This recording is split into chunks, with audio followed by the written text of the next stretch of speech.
Share. Welcome to ConCast, where the fandoms unite.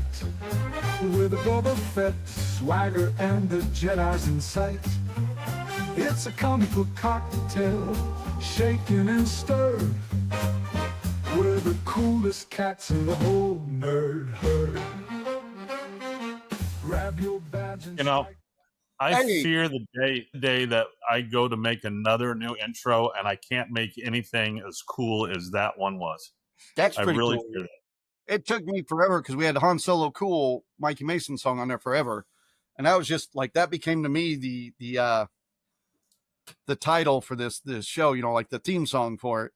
And then when we walked away from it for so long, even the last one I like because we had that before, but this one now it's poppy. It's well, I liked the Han Solo Cool one as hold music. I liked it as that. Yeah. And I'm not ever against getting some more music and doing that, but this for an intro song, like doing it for other things or special events, but for an intro song, I like that one. Yeah. So I'm trying to share this over to the Scallywags page real quick, if it will let me. Looks like it won't let me. But how you doing, Ash? I'm doing okay. I did a lot of driving today, hitting sites and stuff. I clocked in a little over 400 miles on the road, hitting 3 sites. Well, and I got to buy a new multimeter, so that's always fun for someone like me. For work or for Oh yeah, for work. For here, I've got crappy little $5 Harbor Freight multimeters, but for work, I've got to be able to really see stuff, and so the Fluke multimeter that I had for years that, was used when I got it in this job. After 10 years, it shit the bed. Hi, Jennifer. And I looked it up online. That's $349 for that multimeter. Check out some government surplus sites because they have all kinds. Now it's work. They want to buy new, and I went to Ace Hardware out in Parsons and was able to get a nice Klein multimeter for only $79. Klein are good. Well, I figured I would throw out real quick since it's the beginning of the episode. I'm sure I'll say it once people start logging in. This week we were going to have Tammy, the director for Big River Steampunk Festival.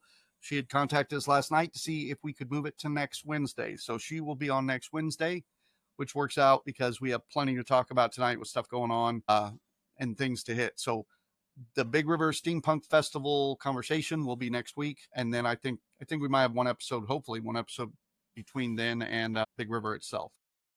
Oh, let me see if I put that on the calendar. I might not have, just because, I like to live on the edge. No, I do not have it on the calendar. I mean, but it's got to be the weekend of the 23rd because unless you're not going to ICT Comic-Con. I am not going to ICT Comic-Con. I will be there next year. Weekend. Huh? Oh, hold on. Yours is over the Labor Day weekend, right? Well, yeah. So it's not next weekend. It's the weekend after that. Right. Yeah. So we missed ICT last year and we'll miss again this year, but ICT will be changing their dates to not Labor Day starting next year is the plan. I mean, nothing's set in stone, but Richard said the plan is, and then we'll be back at ICT. But I believe you'll be at ICT, right? Yeah, I'll be there, supporting the and I know my Ghostbuster group will be there. So yep.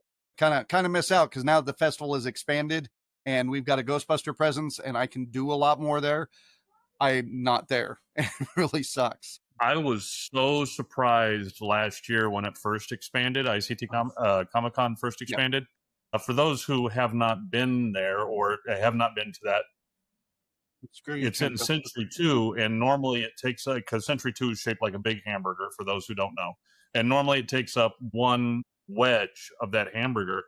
And last year they expanded it into a second wedge and almost pretty much filled it up last year. So I'm really expecting ICT Comic-Con to get a lot bigger. Well, and it sucks because he keeps getting he'll get a little artist in or something. And we're old friends.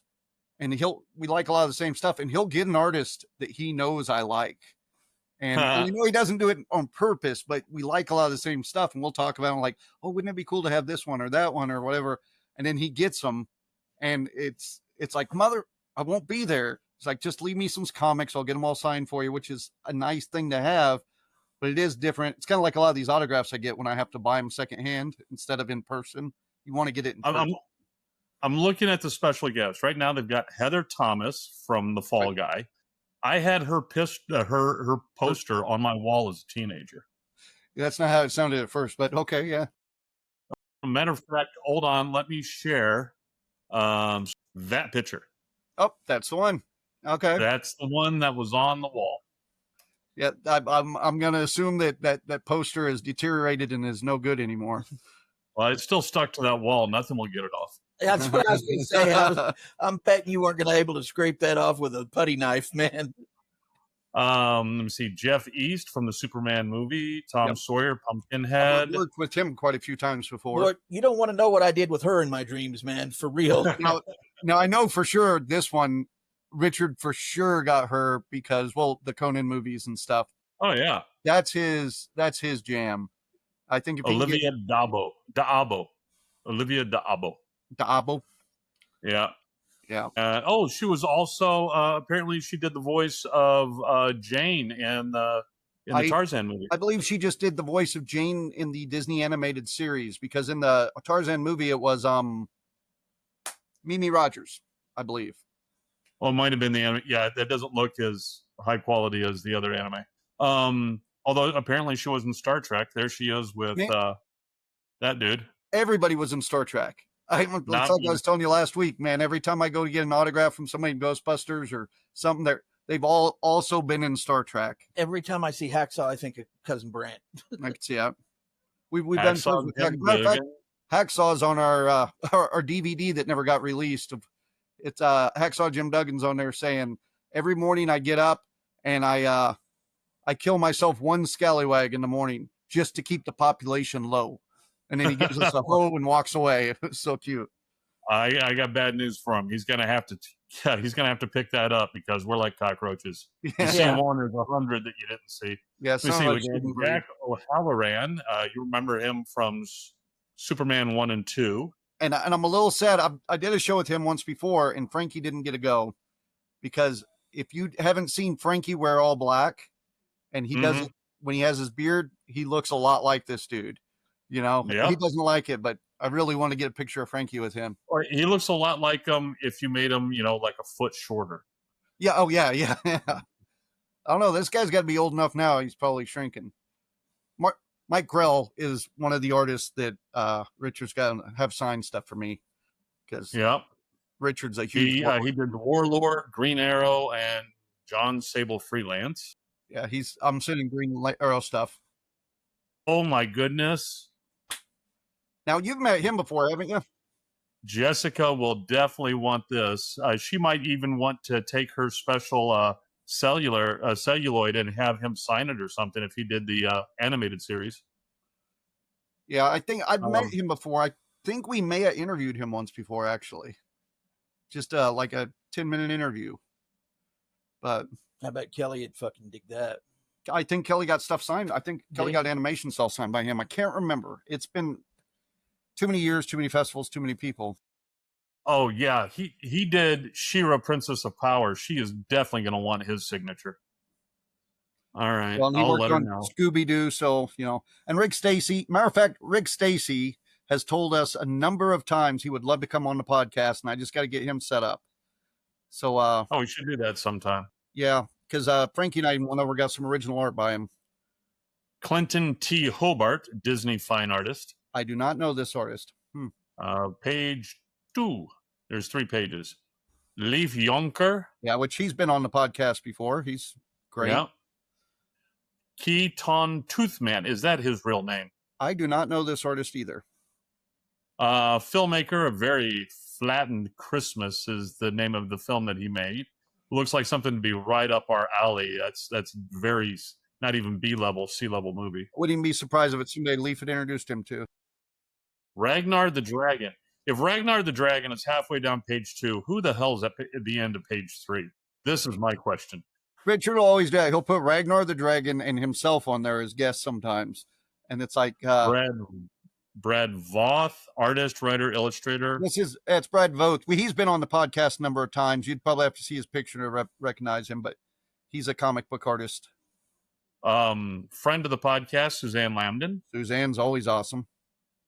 They got some up and away superhero aerial acrobats. And I am wondering if that is our friends from the Dangling Dames that they are just doing superhero stuff as well. The people we perform with at Ren Fair. I don't know. I don't recognize his face. I don't either, but I'm wondering if it's not some of the same folk. But okay, they've got the car replica of Kit from Knight Rider. Raptors Keep. Very good. A.R. Reddington. Raptors Keep is asked to be on the podcast as well. You need to get them on. Yeah, well, you can tell them for me, kaka, tiki. He's good fun. If you remember your movie Evolution, you'll get where I have kaka, tiki from. Yeah, tiki. Okay, yeah. Another great Ivan Reitman movie. It's one of my favorites. And there's so much there. Can I have some ice cream? What flavor? Doesn't matter. It's for my ass. I mean, that is a great movie. I've said this for a long time is, to me, Evolution was Ghostbusters, but more science grounded. Like Ghostbusters is a little fantasy, but it really is. It's Ivan Reitman. You can see that writing element in there. Mm-hmm. You can, and he, of course, worked with Rick Moranis on it and stuff. And I think that's a way undervalued and underrated movie, Evolution. Oh, very much so. Very much so. Let me see. Bad Ash Cosplay. Who's always I remember great. when she was first coming out, she found out my name was Ash, and she said that she was the bad Ash. I said I was the good Ash. And it doesn't really matter because good, bad, I'm the one with the gun.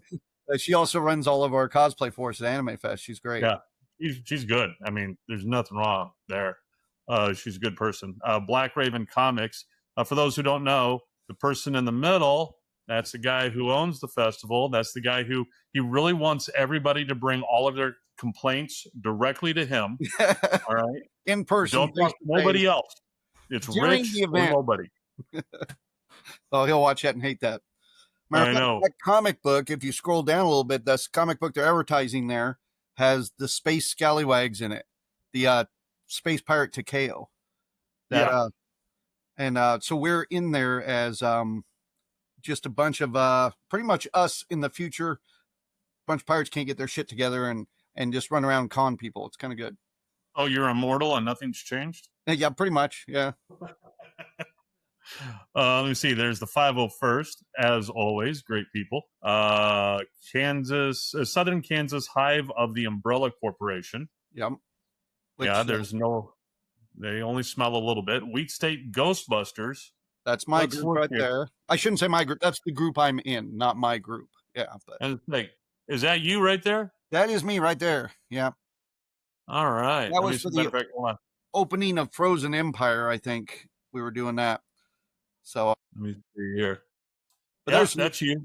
There's some really good, talented craft builders in that group. I did say craft builders. I heard it when I said it.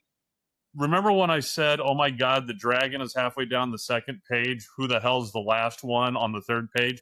That's you. You're the last one on the third page. It's probably because I think we're the last ones completely confirmed.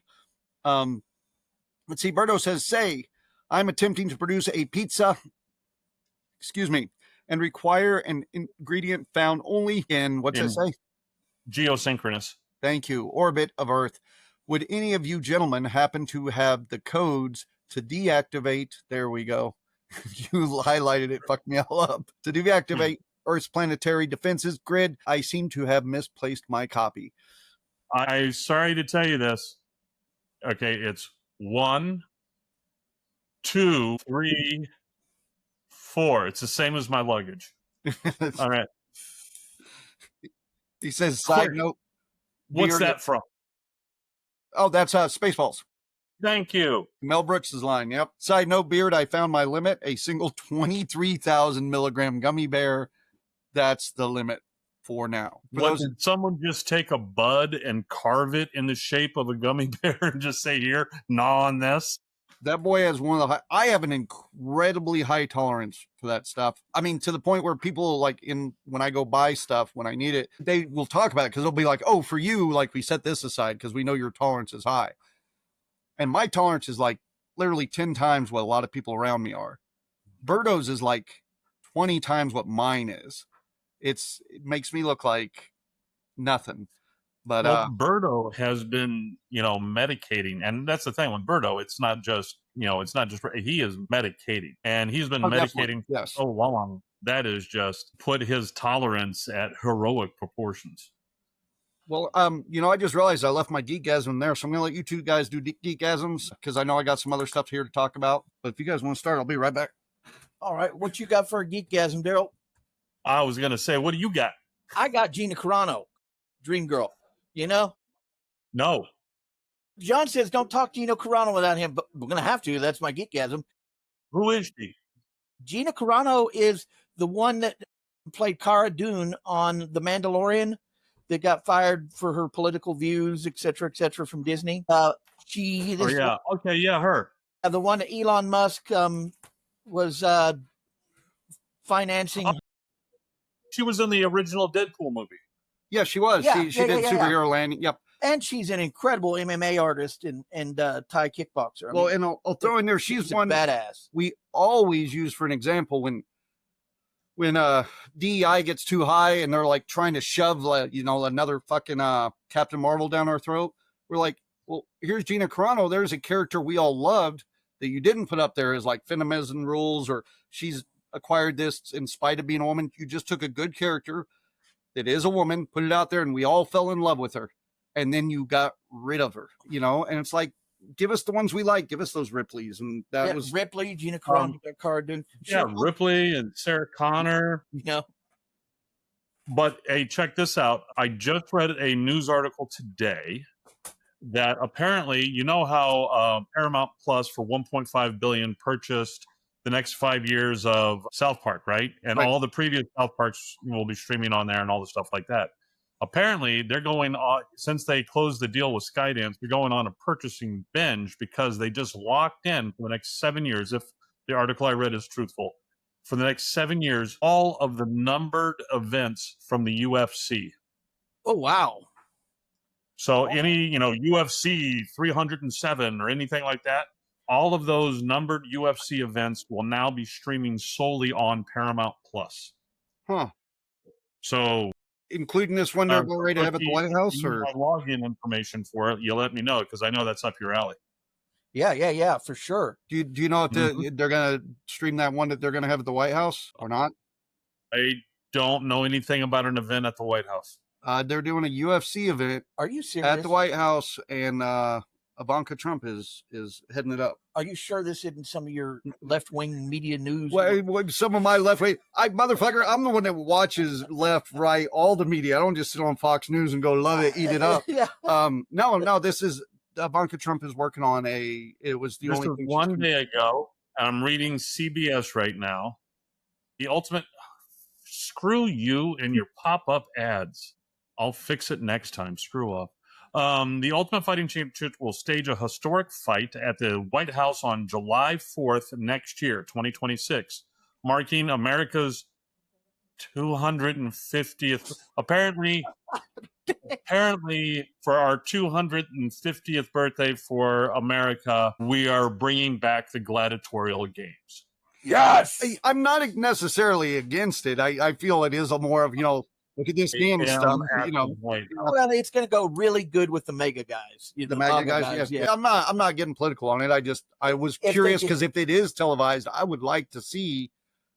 I would just want to see being at the White House and how they're doing all that. If they could only have a NASCAR race around the White House while they're doing the UFC, Trump would be in heaven. We could make it a little more America. Yeah, but only if they turn left. Just left. That's all they can turn. Yeah. Kyle says apparently math is hard. What were we doing math on? I missed it. And technically, if MAGA gets their hands on NASCAR, maybe they'll make them only be able to turn right. But that's just me. Anyway.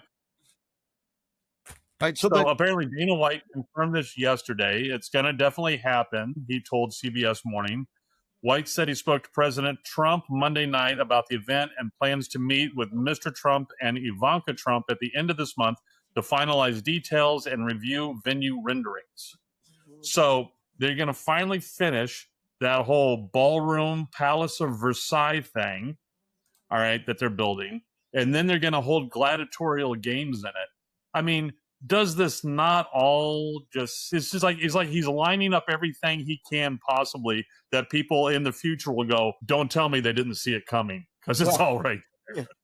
Though the series they were going to do, oh man, I can't remember the spin-off series with Rangers. The Galactic Rangers or whatever. I can't remember the name of it though, but they're going to bring that back. They're going to put her maybe in as a closing credits scene on the Mandalorian and Grogu. Put her in the next Mandalorian and Grogu, and if they do a Mandalorian season 4, she'll be in it. So that would be all awesome if it happens. If it happens, that would be all awesome. I assume they're going to put a lot of rumors, because that's how Disney does it. They'll put a lot of rumors out there, and then they'll see fan reaction and go, well, it's just a fucking rumor if you didn't like it. But if you do like it, it's like, that's what we had planned the whole time. Yeah. Oh, we were really just going to bring her back. We were just testing the waters. Yeah. Which I think they're doing with Spider-Man Brand New Day right now. They are really, because they did so many rewrites in that movie, just like they have a lot of their movies lately. And I think what they tend to do then is they'll throw 100 rumors out there and see which ones people bitch about the most and go, let's just not go that route. Yeah. But well, speaking of that, like one of the things in the news that I was going to bring up was the fact that I think it was just yesterday, Perplexity, which is an AI company that specializes in on online searches. Sorry, I just saw Kristen said, hey, I keep quiet, and I know that was into my political reference. And I appreciate it. I love her. Okay. But the Perplexity, which is basically considered like a second tier AI company, they're really good. I used them a lot for a while until the other AI companies opened it up where you could search online. It used to be you couldn't do that with Gemini or with ChatGPT, and so I would use Perplexity for my online searches, and they have their own web browser as well.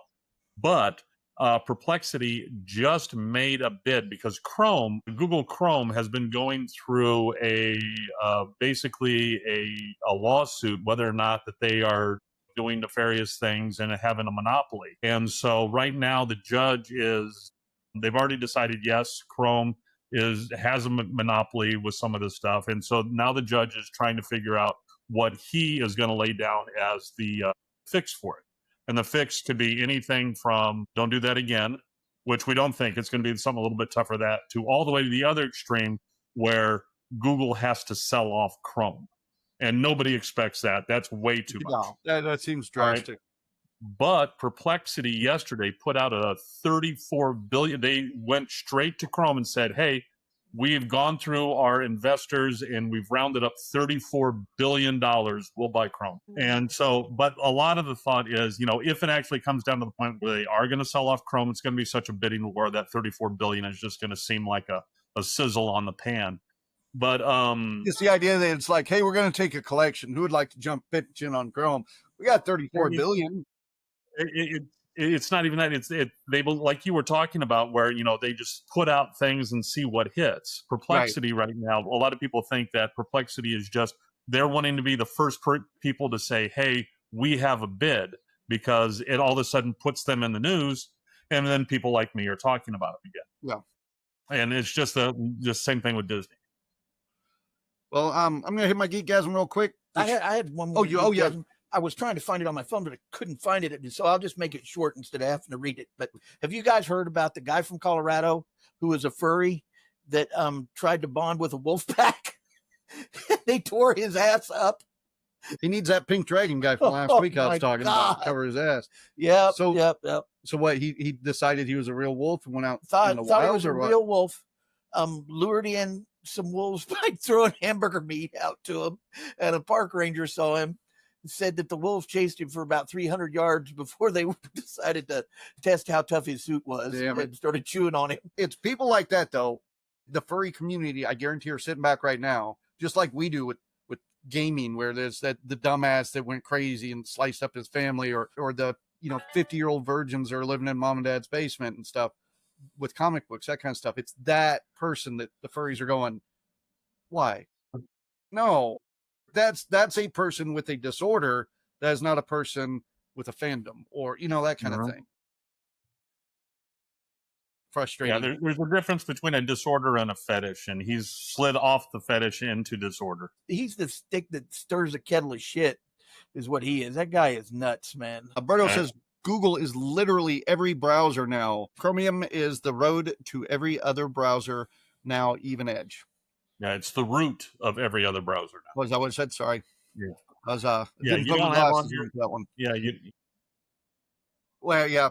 Well, I would say this week my geekasm would have been AI, but since I actually wanted to talk about my AI searches this week, I will hit another autograph because I did get a good one in this week. I thought, which is my Paul Rudd Ghostbuster signed autograph right there, and it very goes nice. with my Carrie Coons one right there. So those two go together for the new movie, and kind of pumped about that. I still have not watched any of the new Ghostbusters movies. And it's okay. I think you would like the Afterlife because there's a lot of good little Egon references and stuff.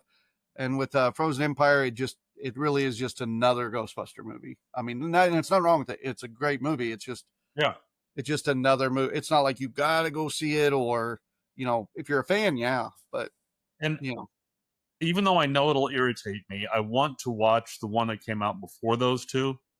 The 2016 female-led one, it's gender bender one. Called Answer the Call technically, but originally it was just Ghostbusters 2016, so it kind of people call them both names.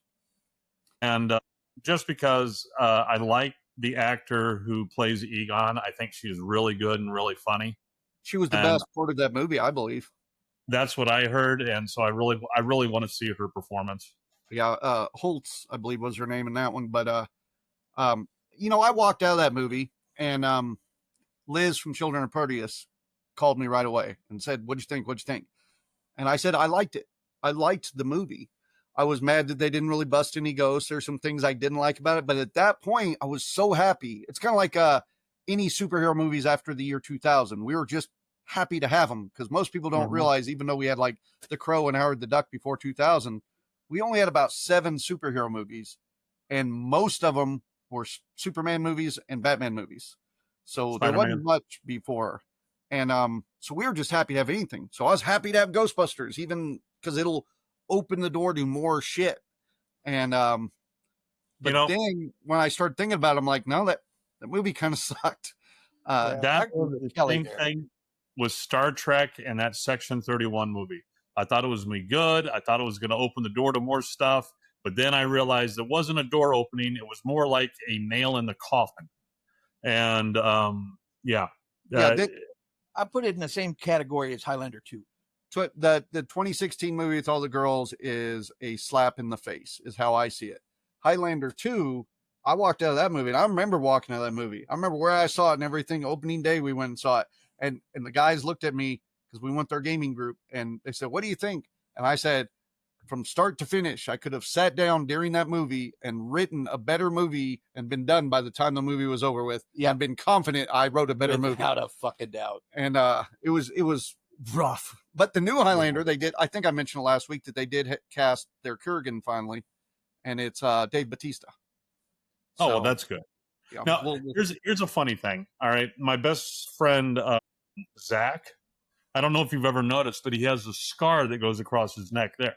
I never really noticed.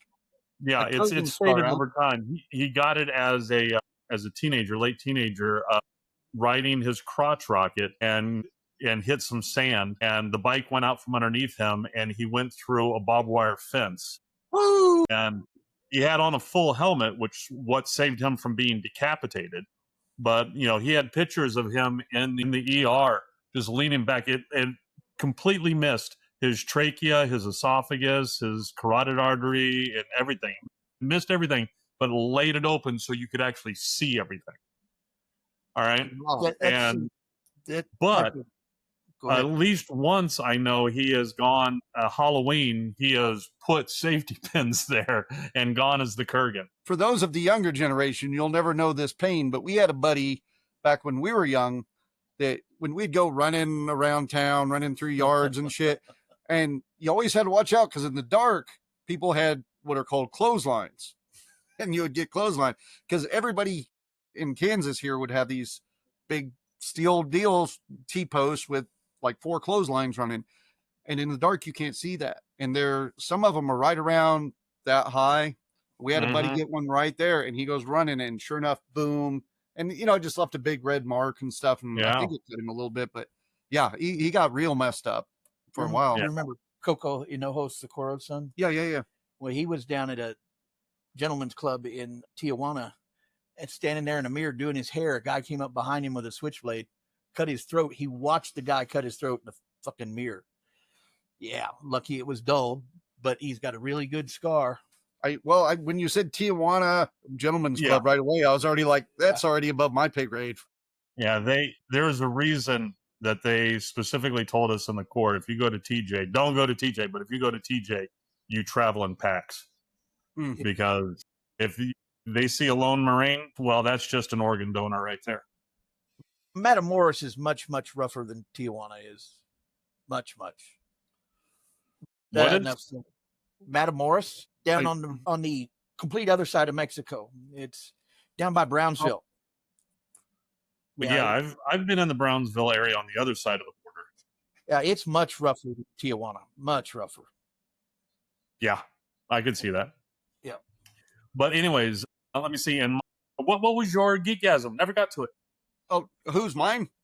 Yeah, you said something about a signature, then we kept getting off. Oh, the signatures is what I went with my geekasm. If I were to get a real one, it would be a lot of the. I was writing up some proposals for festivals this week, and because mine was GTP5 as well. But go ahead. So I decided I was going to use GTP5 because before I always felt it was a little bit of cheating, and I'm like, nope, I got some research to do. Like one of the things I was working on Anime Fest, and I just wanted to see how many years it had ran compared to other anime festivals. And I think we're like number 12 as far as oldest ones. And I kind of got excited. Looking good, Bubba. And, is that your geekasm then, or is that? No, I just thought I'd show it off really quick. Mine's GTP. So, see, don't try to pass off fake 100s. They were trying, the strip club. I got in trouble with a fake $100 bill once at a strip club years ago. Yeah, because the stripper could tell by smell if it was real or not. Even in a dark, I want to know how bad this fake $100 bill was if in a dark strip club they could tell it was fake. Oh, I'm sure they had pens and machines. Fake bills at a titty bar, they're full of black lights, and you can notice it really, really quick. Yeah. Oh, yeah, I just thought maybe the one you were trying to pass had Scrooge McDuck on it or something. I don't know. No, it ended up being a big fat nothing sandwich, but it was scary for a little bit. But with so I'm doing the chat GTP, and I'm starting to ask it questions, and it was both very uplifting, like for a performer, and you got to have a little ego sometimes.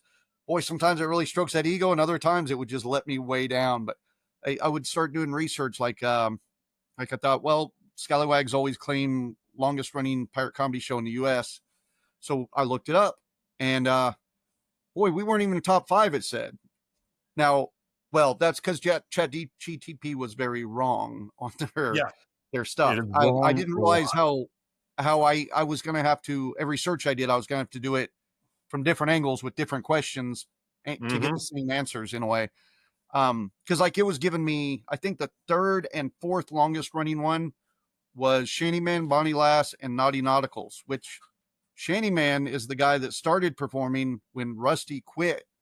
So he was just starting when we already had members leaving, and we'd been around for years. And then they became Naughty Nauticals years later. They didn't even mention Jolly Rogers, Bilge Pumps. I think they mentioned Pirates Royale, but not Bounding Maine or any of the old pirate groups that had been around forever from when we were there. They mentioned one group from the pre-Johnny Depp days, and that was it. So then I had to start going like, what significance would the Scallywags hold in Ren fairs?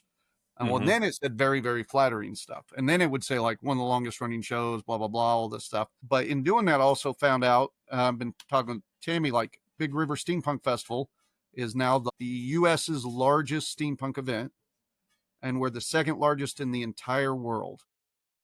Or is it like the 2nd largest outdoor one or something? It was the world's largest outdoor one. Now it's the world's largest, the 2nd largest steampunk event. The big one is in the UK, and it's huge. It's like Oh, yeah. parades with giant mechanical creatures and shit. I mean, Don't they have a big one like that in France too, though? I know they have stuff like that in France. I think some of those might be art shows too, Okay. because I steampunk think split into I different think genres. though, the performance troupe that has those giant mechanical animals is from France.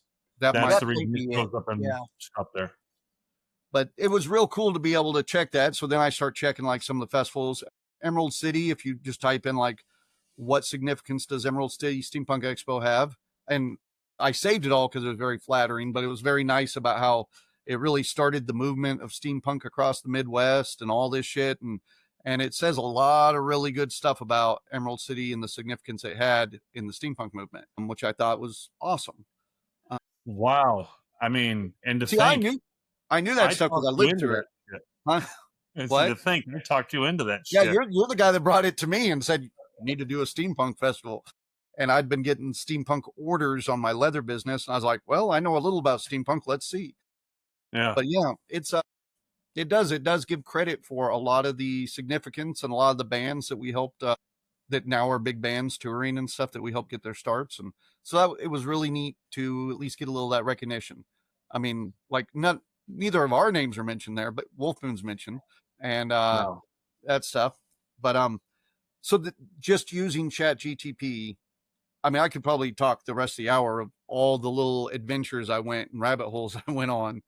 Now, one thing that I have as a standing order with my GTP, whenever I'm starting to do research and stuff like that, is I tell it, okay, anything factual wise that you're quoting to me, cite your sources. That makes All sense. right. I've been going back and asking the question in different, or saying, okay, same question, but now eliminate these potential, or let's go with just Midwest or different things like this. Because like I say, when I first started using it, I was noticing stuff that I go, well, I was there when like this particular thing happened, and I know that information's incorrect or that kind of stuff. So I was like, I had this brief period earlier today, even when I was like, ChatGPT is going to be worthless for me using it for a lot of this shit. But I realized a lot of it's just like watching your politics. You don't just watch one news source or left stuff, right stuff. You got to watch both sides, hear both, you gotta, if you hear something, you gotta do research to make sure it's true.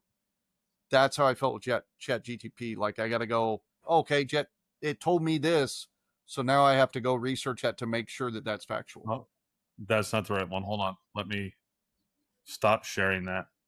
Stop sharing. Like one of the things I wanted to bring forth to you, and to show you what I mean when I'm talking about that, is here is my GTP window that I have open for doing, bringing up news stories, because I have it set up where I just need to go in, ask for the news stack, and I have a prompt in there for what it will search and where it will search and all the stuff like that.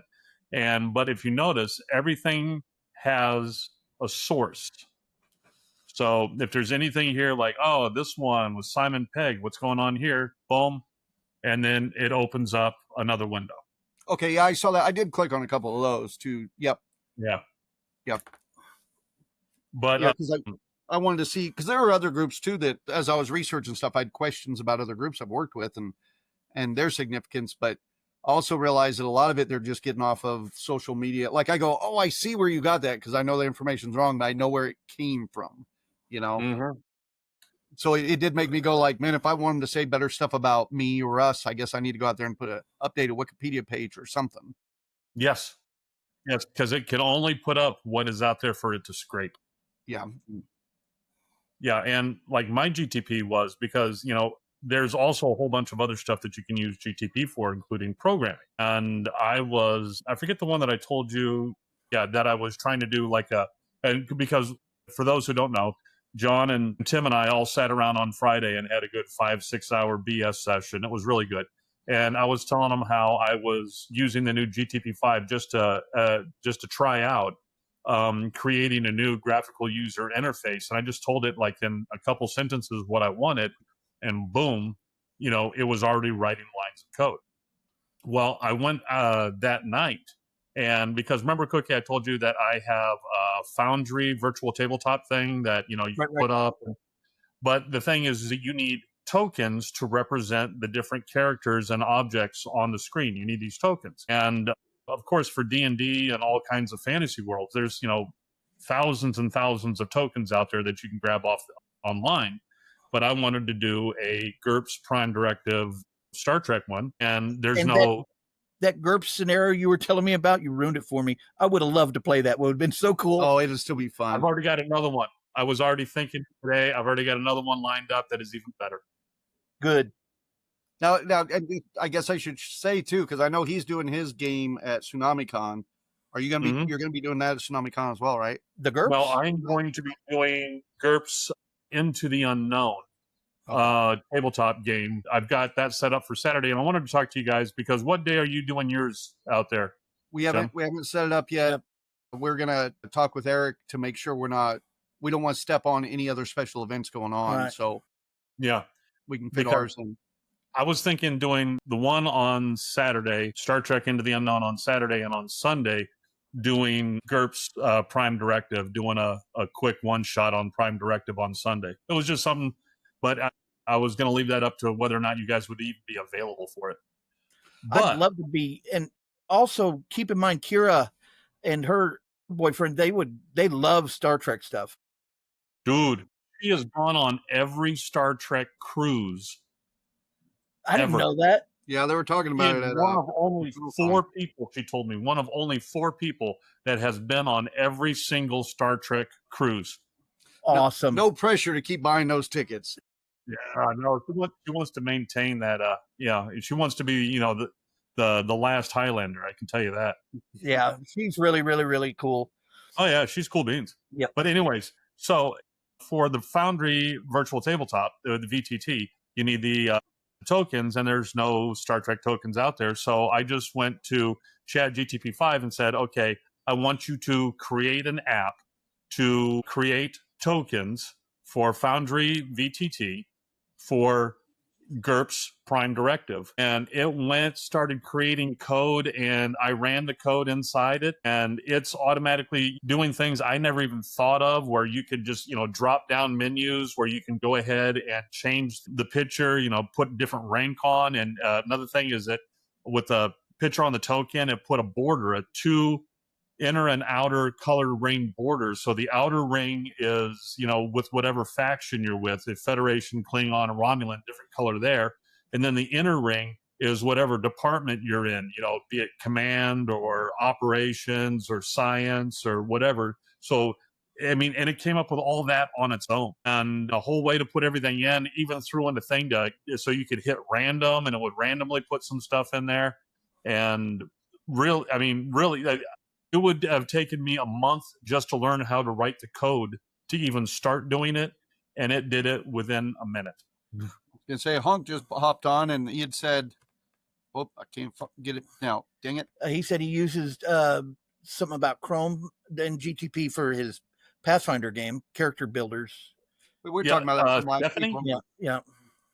I love using Google AI Chat to help with D&D and Pathfinder character backstories. Whoops, this is Honk. I'm watching on my wife's computer. No, you're Stephanie from here on out. You will always be Stephanie to us, but we love you, Stephanie. By the way, Honk, are you going to make it to TsunamiCon? Yeah, they're planning on being there. Both him and Steph are planning on being there. That'll be cool. So, I think that'd be fun to be able to play with them, which is part of what makes me go, I almost don't want to put your game out to the public. I just want to play it with, because I already know we got like 10 of us all want to play it. I know. So I don't know. We'll have to see how we do it, but well, we need to figure out, because didn't you want to wrap up the game that we were doing? I do, but I don't want to do it there. So I'm going to have. I'm talking about in between. Yeah. I don't know if we're going to have time to do it, but I still want to continue that scenario. Because I have a lot of plans for that.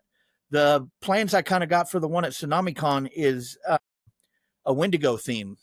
So, but I got to keep it really short because we're only have about 3 or 4 hours. So it's really only going to be about 3 encounters, minor Wendigo and greater Wendigo, and then the journey to where the Wendigos are at. How everybody gets together, does the journey, minor Wendigos and greater Wendigo demon. We'd always set it up too where we No, hold on. Are you wanting to do that at TsunamiCon, or are you wanting to do that with us? No, that's what I'm going to do at TsunamiCon. For us, our group of characters. It took us 2 hours to get out of the freaking fort. Listen, fool. That's because you were there. Well, you're gonna GM a lot different when you're at a con compared to when we're sitting in Kalen's kitchen. So, trust me, every time I've had to GM at a con, it's like, here's what we got: short, sweet, simple to the point. Nobody's fucking around with me, and we're all leaving the bar, guaranteed. So that's one reason. Like watching Mikey Mason do some of his games, he sets up everything with the simplest rolling systems he can, quick, and I mean he'll still spend a couple hours gaming, but everything is as quick as we can get it. So it's when you're gaming at con, you definitely set stuff up different. Yeah, I mean that's like I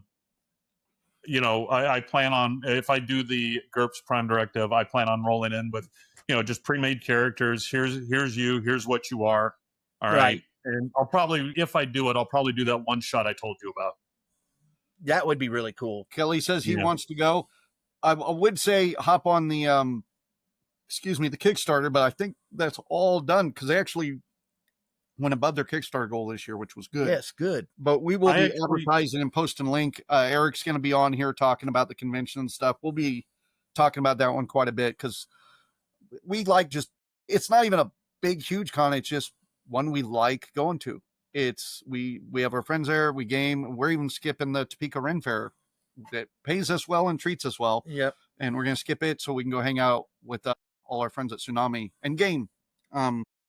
Yeah, I went and signed up. I mean, I want to talk to Carrie or whatever because I thought with all I signed up to do one event. I was going to talk to you guys before I sign up for a second event on Sunday, but the ticket prices.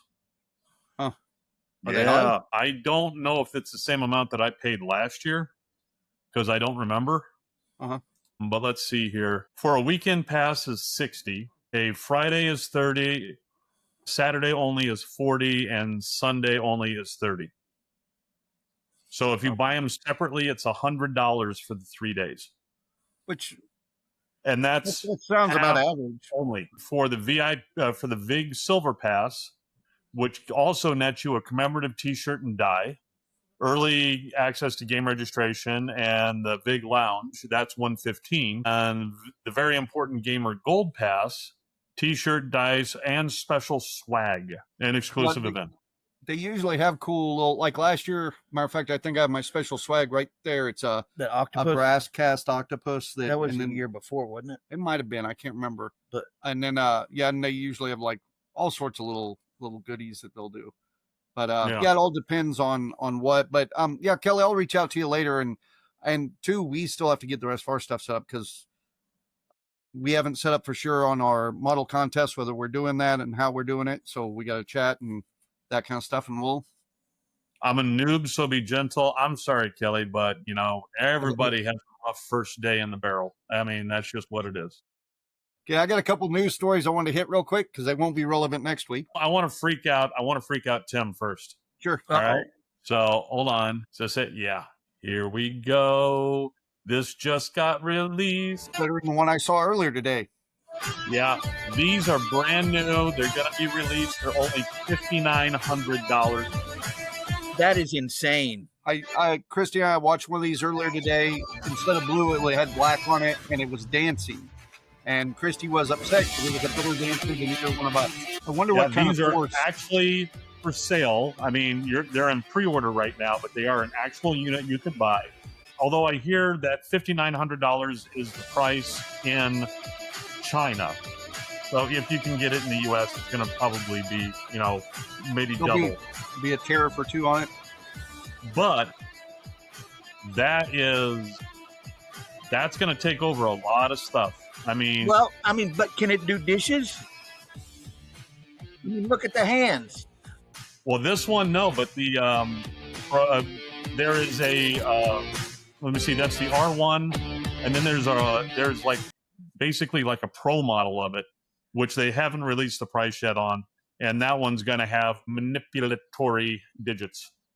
So $5,900. I need something that does more than cartwheels. Yeah, I was going to say the two things on it is one is I'd love to know how much power is going into one of those punches and kicks that he's doing, and two is if they really wanted to sell it to me, it looks rock and roll out there, punching, kicking, doing flips, but if they would have shown it mowing the lawn or folding the laundry, that would have been more. No, but you start thinking about having these things just like in whatever the hell that iRobot with Will Smith, where they're constantly connected.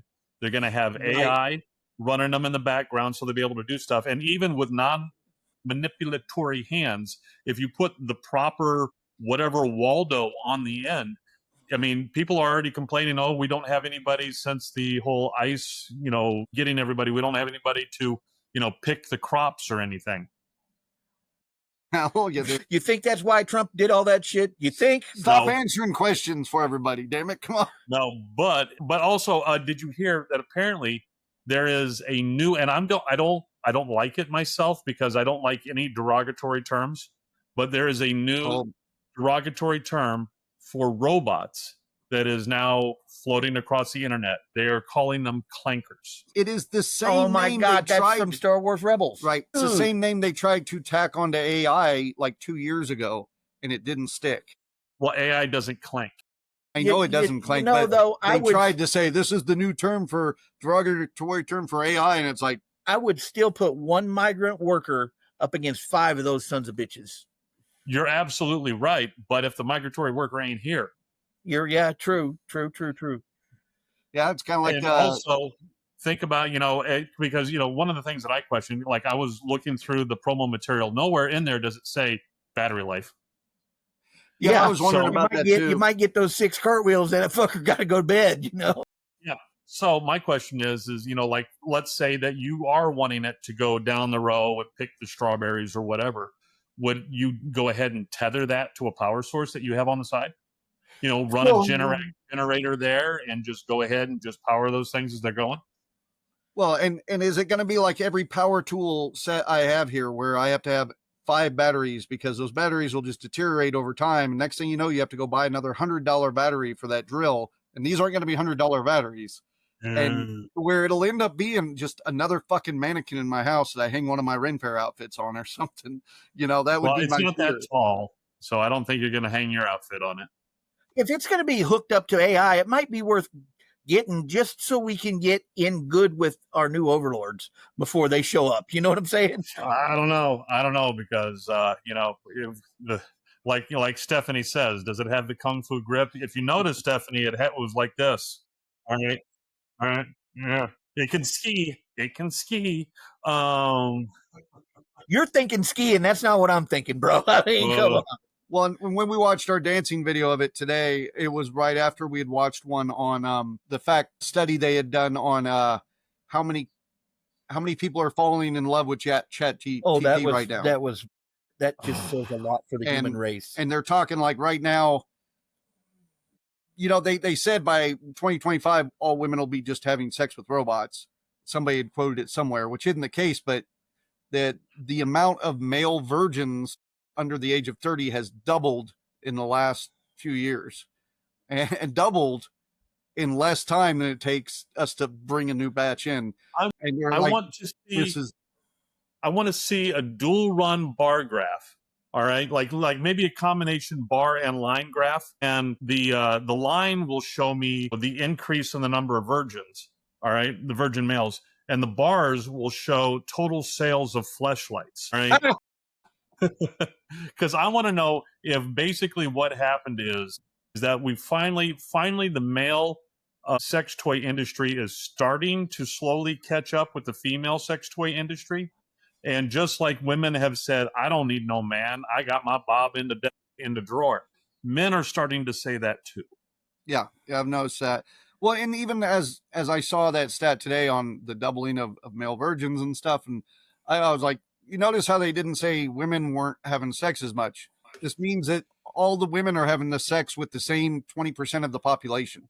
Like they're the same 20% of the males. There's some really good looking guys out there that are just getting it all right now. Well, here's the nice thing about the ugly guys like us aren't getting out there and trying to get it. Well, we don't have to. We got our ladies. But here's the nice thing about it is those male virgins aren't going to repopulate. There is no shallow end of the gene pool for them. There's just no gene pool for them.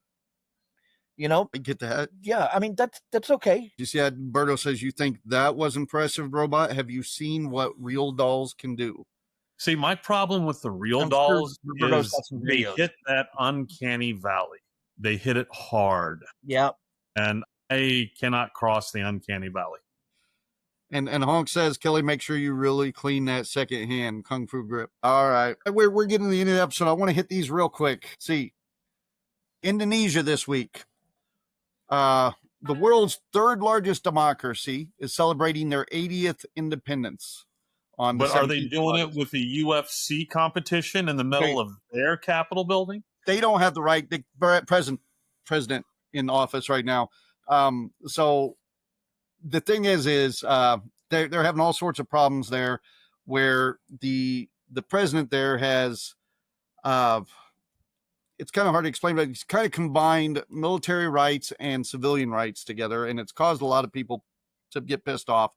So when they said, hey, we're celebrating this 80th Independence Day, and annually they all hang up the Indonesian flag, Indonesian people are in mass now hanging up the flag from One Piece, the animated series. No way. Like everywhere. Shop stalls, on people's houses, fucking boats. It's a sign of rebellion, basically. So the government is stepping in now, and they are trying to say that if anybody floating this anime flag out there is showing a sign of rebellion against the government, and they will be punished. The punishment, as far as I've sounds like a really good democracy. Yes, They cut off their Crunchyroll. Yeah. So the main reason I brought it up is because they're using the anime flag there. Because even I was talking to my boy at lunch about it, and I said, "Have you heard about this?" And him and his friends knew all about it already. But yeah, I just thought that was worth sharing. I love One Piece. It would be so cool to see One Piece Wolverine style rebellion going on. You know, I want to watch One Piece, and everybody always does that. Oh, you own an anime fest and you're a pirate, you should watch One Piece. You know how many episodes there are to Oh my God, I know. You really want to piss them off?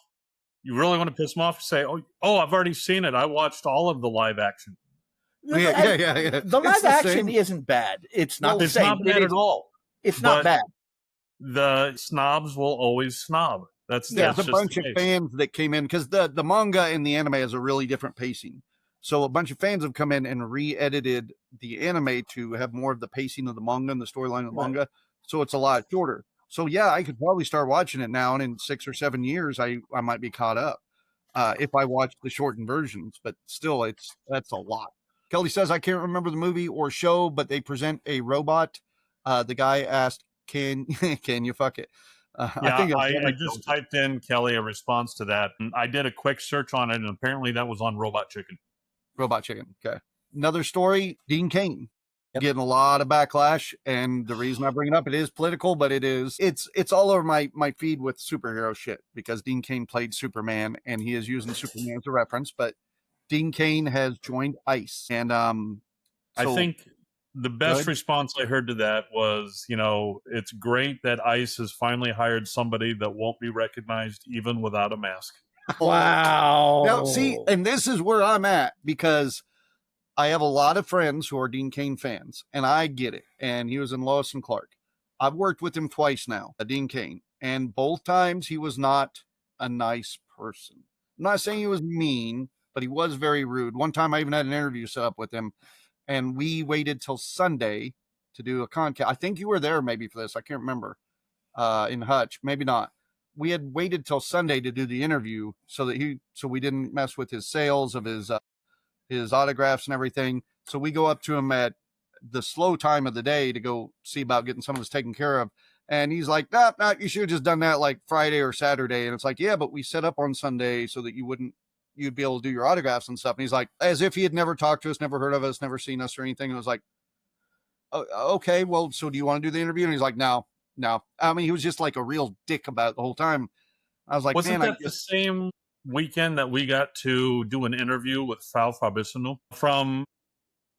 Oh no, Frau, yeah. No, that was the year after that, I believe. That year we got to sit back there and interview every single celebrity they had, no problems at all. That was a lovely time. That was Dean Cain was the first interview problem I had at that convention.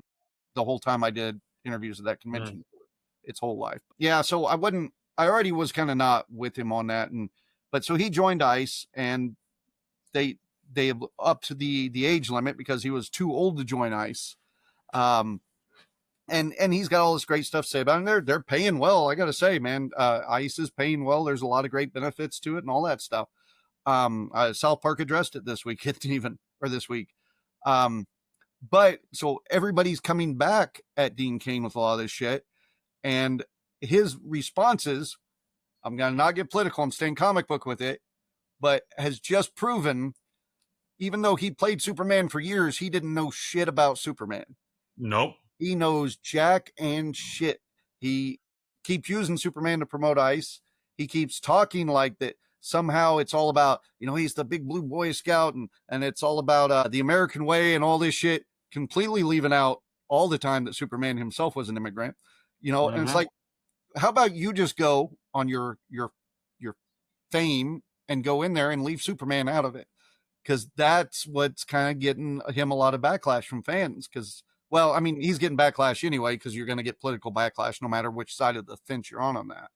But the comic book fans are just pissed at him because they're like, oh, we all thought you were a Superman guy, and come to find out, you don't know you're Superman. So, and then the final thing I have is we got all sorts of behind the set scenes and stuff from Spider-Man Brand New Day. It's looking like it's going to be I think it's going to be the next good fucking Marvel movie, probably. Not that they haven't had good ones, but I think it's going to be the next one where we go, hell yeah. One of the problems or the controversy that they're having a little bit of is Sadie Sink, that was in Stranger Things, the redhead girl. She has been cast in the movie. Okay. And she looks more Mary Jane than the Mary Jane they have. So a lot of people are like, who's she playing? Is she going to be playing Black Cat? Is she going to be playing an alternate universe dimension of Mary Jane? There's a whole bunch of people she may be playing. Matter of fact, Mayday Parker is a big one that everybody thinks she might be playing, which is kind of a version of Spider-Man's daughter in the future. But it sounds like they had to do a ton of rewrites for Spider-Man, like a whole new script, because originally it was going to be Noel from the Venom movies was going to be the big bad guy. And then Sony kind of had they stopped their Spider universe, and now Marvel's not 100% sure, or at least they're not letting the public know how they're bringing all the Sony characters into the Marvel universe. So they decided to niche the null idea, and which means they rewrote the movie, but they already had the actors cast. Isn't Null a big deal in part of Secret Wars? Not necessarily. He's a big deal in Spider-Verse for sure. Yeah, but I mean, he's like the original symbiote. I thought he orchestrated Secret Wars 2 or something like that. That was Doom. That was Doom. You're thinking Doom. Yeah, I'm thinking all Doom. So then the controversy is that it sounds like they probably originally cast Sadie as Mayday Parker, which people would have been okay with. They took the multiverse stuff out, so the one actor let it slip, and they don't know how accurate it is, that she will be playing Gwen Stacy, which really pissed my wife off because she's like, they take every redhead actor from every movie. Little Mermaid, Mary Jane's a great example. I know where you're going. They get rid of them. They recast them with ethnicity. And then we have one actor here that is actually just like blonde, white girl. And they're like, she can be a redhead. Go ahead. You can have that one. And she's like, I don't want your leftovers. Just give us good redhead characters. Yeah. So, why change what works? So now they're saying that everybody's been waiting on Gwen Stacy, a good Gwen Stacy, because we haven't had real good ones, but waiting on a real good Gwen Stacy. Now we have Marvel's going to make the definitive Gwen Stacy, and it's secondhand casting, and that's what the fans are pissed at. I don't know how I feel on the subject, but it's kind of like you're waiting on a really good character to get cast, and they're like, oh, instead of going and find the right actor for that role, we already have this actor cast for the movie, so she can just be that character. Seems a little cheesy, I guess. First off, even though I'm happy that they're stepping away from the multiverse thing, because I think that they were leaning way too heavy on that. Just for this movie, though. It's going to be in everything else. Yeah. I know. But the thing is I did not like the ending of No Way Home. And I think they did that ending to fit in with the Brand New Day storyline from the comic. So I think they were trying to keep kind of comic accurate without it being comic accurate. And I think that might be where you're seeing it, because it is kind of they're forcing two storylines together. I just, always since I was a little kid, been a fan of Spider-Man, and I just want Spider-Man to have a happy ending. Yeah. Well, sounds like a kink to me, man, for real. To see someone happy, yes, it is. Spider-Man gets shit on in the comics, man. Yeah. He I mean, for does. a guy that like I'm marries the not, model not and everything. saying he doesn't. I just say I like seeing my Spider-Man have a happy ending. Yeah. All right.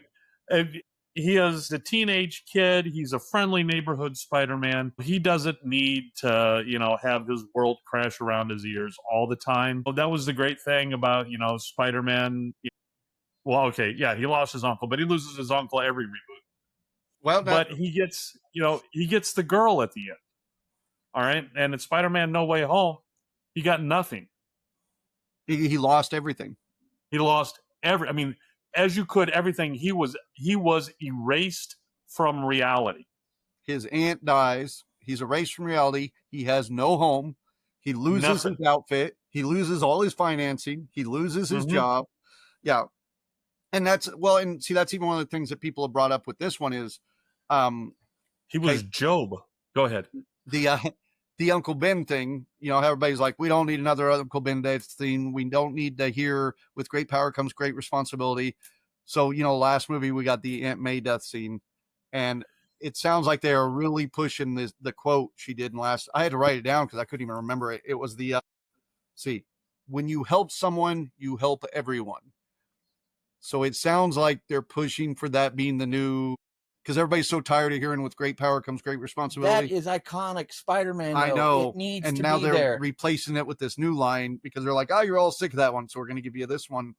And it's like, don't give us a line. Then. It's kind of like Excelsior. I mean, that's what you expect to hear. I mean, it's like if they took away I'm Batman and just threw in I like flying mammals.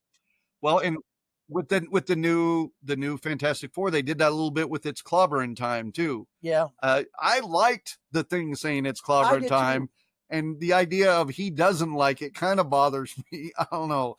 He needs to be talking about Yancey Street. He needs to be smoking a cigar, and he needs to be saying it's clobbering time. When you don't have that shit, it kind of messes with the character. Well, and I'm sorry, if you help one person, you help everybody. I mean, I am a very liberal individual, but that's a little too socialist for me. Yeah. And I like Bernie Sanders, so, I got a problem with it. It's not as good a quote. It's not that it's a bad quote, but it just feels like a generic replacement for. It feels forced. It feels like something that was agreed upon in committee. Well, Sean put he doesn't need PTSD. I'm pulling from the One More Day storyline. Well, and then that's that. Since you're pulling from the One More Day storyline too, that's the other bitch people have, and I have a little bit too. I was very happy they finally brought Mephisto in after all these years, and we finally got him in. They even cast Sacha Baron Cohen, or whatever his name is. But they put him in Ironheart, which nobody wants to fucking watch, and so it's kind of like a bad place because most people don't even know he's out. And he's going to be in the new Spider-Man storyline, and he originally would be a big part of it. But it looks like with the rewrites now, even though he's going to be in there, they've kind of neutered the character now. So now after all this time of bringing him out, the storyline they're putting him in, they've already done with Doctor Strange. The his release coming out was a big letdown. So even though they did the right casting with the character a lot of people wanted to see, now there's just fucking nothing for him to do. So I sure hope they do something good with him because... Well, it's like when they had Benedict Cumberbatch play Khan in the new, in the Kelvin versus Star Trek. Right. I mean, casting wise, great for the part. I mean, you can't get Ricardo. Cumberbatch will do it. Yeah. Right. All right. And the part he played was great. They then screwed it up. Yeah, they screwed up the character Khan, but the part he played very well. Well, very good. I think some of that came from, in my opinion, because I remember that coming out and following it very close. They were trying to pull, because everybody right away, he's going to play Khan. And they're like, no, Khan's not in this movie. No, he's not playing Khan. Do you remember that? Where they came out like constantly, and even Benedict was saying it in interviews, trying to avoid it and shit, because they wanted it to be this big surprise that halfway through the movie, he says his name and then bam, but it's just like that damn Thor thing with Hulk that you always talk about. That's what it was to me. It was like, either stick to your guns and really try to make it a reveal or let people know, but that kind of half-ass they did, it ruined any kind of surprise. So it felt like everybody knew it was Khan going in, and then when they revealed it, you're like, yes, and Yeah, no shit, it's Khan. Really wasn't Benedict Cumberbatch's fault in any No, way. no, 'cause no. No, I believe he no, pulled not at the all. character as written off really well, but the writers fucked it up. Yes, and that's exactly my point. I mean, they did a whole thing. I mean, basically everything they did is they were relying too much on the original Wrath of Khan movie. All right. And so they were, you know, putting things together. I mean, and expecting there to be like this whole, yeah, basically they just didn't know what the hell they were doing. They were just doing everything as fan service, and it didn't work for the storyline, and it was just bad writing. Great actors, great acting, bad writing. Out of all the Star Treks, the original Wrath of Khan to me was a little more nittier and grittier, like a Star Wars show. To me, that was the closest one they had to a Star Wars show. Well, and two, it was a theatrical version of what we had already seen on TV. Right. You had the same actors, the same, so it was like expanding that. Right. And it made all that TV stuff canon with the movie stuff, and because let's face it, the first movie I was disappointed in. Yeah, but everybody was. Apparently, that was one of my favorites. Apparently, Shatner left the theater on the opening night debut, left the theater and went, wow, we killed the franchise there, didn't we? On Wrath of Khan? No, on okay. The original. The motion picture. Yeah. Yeah. The Berto says that's the worst Spider-Man comic I read. And you're referring to One More Day, and you are correct. I mean, you're well, I don't know. Like when they brought out Scarlet Spider stuff and stuff back then, and Riley, that was a rough time too in the early 90s. I mean, if you want good Spider-Man comics, you got to go with 2099. That is like primo, in my opinion, right there. Cherry on the thing. He's a very recognizable character anymore, man. It is crazy. I would have never thought we would have got to that point where you can go to the Walmart and buy a fucking 2099 action figure. You know, I know it's weird, but I seriously thought it was going to end up as, you know, one day I would never have toilet paper, so I would use those comics. But no, apparently not. Kelly says, I have what, or wait, I have. Oh, go ahead. Well, I hate what they've done with the Hulk. Wait, give it, because when Planet Hulk comes out, if it all does in fact come out, it looks like it's gonna. It'll be a mixed bag because we're going to get some shitty Hulks in there too, but I think we're going to get good Hulk storylines. I really hope they do a lot more research on casting, because She-Hulk had a lot of potential. That chick blew it. I like the She-Hulk series. I know I'm a minority there too, but if they would have taken out the woke shit, especially the talking to Hulk right after he just saved the entire universe, he's literally in a sling because he literally tried to snap and save half of everybody in all of existence, fighting people through time and everything else. And then she's like, yeah, but I'm a woman. I've had it way worse. Yeah. It's like, dude was just in space and got his ass kicked. And, you know, yeah, maybe leave up the woman power a little lower for just the guy that helped save all of existence. You know, that got a little, yeah. But yeah, the Hulk right now, they definitely have plans to do more with him. And I think part of the problem is, since they, you know, the way the rights have fallen, they weren't able to make their own Hulk movies for a long time now. So they had to continue Hulk's storyline just through Avenger movies as a second or even a third character, secondary or third place character. So I think starting with Spider-Man's because Hulk's going to be in the new Spider-Man movie as well, him and Punisher both. So I think there's where we're going to start seeing the new transformation Hulk stuff. And I think by the time we get to Secret Wars, we're going to see some pretty nasty versions of Hulk that we're all going to stand up and go, fuck yeah, that's the Hulk right there. Maestro is a nasty version of Hulk. They can't not do World War Hulk without getting a Maestro version somewhere. Dude. And he looks so cool with the beard. You know what I'm saying? Yeah. But what did Sean say? Sean said the Clone Saga, Scarlet Spider is the real Peter Parker. Reveal was the worst. That's what I'm talking about. Yeah, that was the time where I walked away from Spider-Man for a while. I was actually really mad. I mean, I kept buying the comics because I'm a dumbass, but man, I wasn't happy during that time. And when they were trying to say like, oh, Peter Parker's not even your real Spider-Man, it wasn't. You want the good shit, man. You go back to Kraven Saga, that kind of shit, man. Those were the good things back when McFarlane was writing and drawing and stuff. Those were some of my favorites. But they sure jacked that movie up. anyhow, yeah, we are an hour and 20 minutes in, man. So Yeah. yeah. Well, next week we're going to have Steampunk. Yep, Tammy from the Big River Steampunk Festival is going to be joining us. We're going to talk about the new stuff they got there, a little bit about them having to run their convention is a unique way of running a con. I've helped with a lot of cons, and that one, because like this week it'll be taking over like 6 blocks of downtown, and it's all outdoor. There are so many hoops they have to jump through that most con heads just don't even have to deal with. Some they do stuff down there, some stuff of my 25 years of running events I've never had to even think about. So and yet they still managed to pull off. they still manage, fair, and Tammy had to step into an event that was already established running that way, so it was a very crazy thing. But talking about expanding the Ren Fair, expanding the post-apocalyptic stuff and the things that they have going on there, so it's going to be a fun con. And also we're going to talk about, because we're doing a ton of shows, but we're also going to be filming a lot of stuff while we're there, so we're going to be looking for suggestions of what people want to see filmed, and we're going to try to get a couple interviews in the can while we're there for ConCast when we have nights like this where our guests couldn't show up. Do you want me to help you set up the Riverside app on your phone and get you locked in on that? That would be good. Yeah, that'd be cool. Right. Because I know Friday and Monday we're going to have a little time to do a few things, and those would be good days to try to get some interviews. And I also have, if you want to use them, I have those plug-in lapel mics. So you can all you have to do is just plug it into the USB port on your phone, and they automatically Bluetooth in, so you don't have to worry about all the noise, and you and whoever you're talking to will be mic'd up. So I'll get you those as well. All right, yeah, we'll chat about it here later.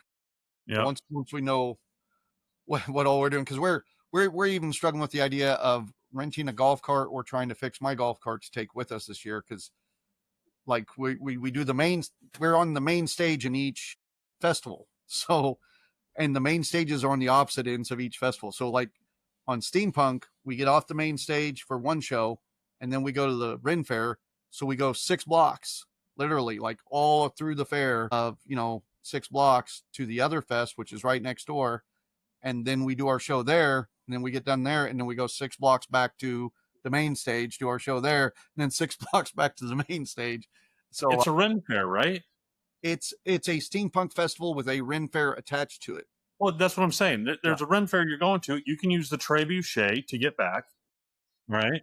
I love your thinking on that. No. But all right, and then from the Steampunk Fest, you can great gonzo that and get shot out of a cannon to go back the other direction. I love this. Okay, you start setting that shit up. And oh, yeah, I will. I will set it up for you to use it.